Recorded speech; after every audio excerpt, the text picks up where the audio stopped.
Good morning বন্ধুরা। সূর্যটা কি সুন্দর আকাশে উঠছে দেখুন। এই দিয়েই আজকের ভিডিওটা শুরু করছি।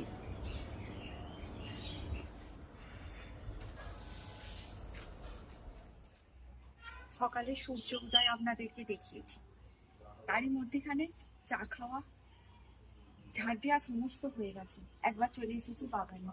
আমার গাছে কত রকমের ফুল ফুটেছে আপনাদেরকে একবার দেখাই চলুন। আর এটাই আমার অক্সিজেন। এই দেখুন ফুটেছে এক গাছ লাল জবা। এই দেখুন এইখানটায় ফুটেছে এক গাছ ছোট ছোট থোকা জবাটা। এইখানে দত্তপ্রিয়া। আসুন আসুন।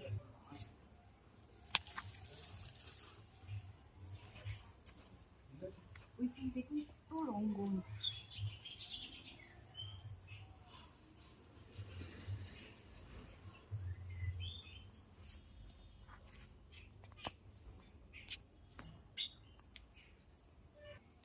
বলো। এক গাছ সেন্ট টগর, এইখানে নীল টগর, আর এইখানে দেখুন এক গাছ কাঞ্চন ফুল ফুটেছে, এক গাছ কাঞ্চন ফুল।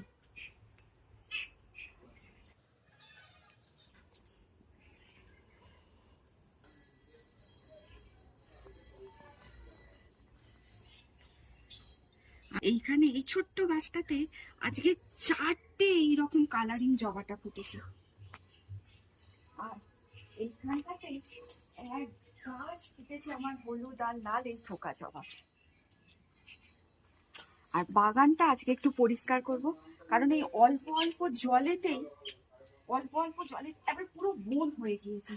এবার লোক দিয়ে যে পরিষ্কার করাবো, তার ফলে কি হয় বলুন, কোথায় দোপাটির চারা, কোথায় তুলসী চারা, এগুলো না উবড়ে যায়। আর আমার না খুব কষ্ট হয়। চলুন এগুলো পরিষ্কার করে নিয়ে আসবো আপনাদেরকে একটা ভূতের গল্প শোনাতে। যদি 1.5 মিনিটে বেশি হয়ে যায় তাহলে আজকে আর ভূতের গল্প শোনাবো না, কারণ বেশি বড় হয়ে গেলে আপনারা আর কেউ দেখতে চান না। চলুন আসছি। 2000 years later. বাগানটা পরিষ্কার করা হয়ে গিয়েছে, কি সুন্দর লাগছে তাই না? দেখুন, আর আপনাদেরকে শেষের দিকে যে বলেছিলাম যে ভূতের গল্পটি শোনাবো, আমার কাকা মারা যাওয়ার পর কি ঘটেছিল, কিন্তু সময় বেশি না থাকার জন্য আজকে আর শোনাতে পারছি না। এর পরের দিনে আপনাদেরকে সেই গল্পটি শুনিয়ে দেবো।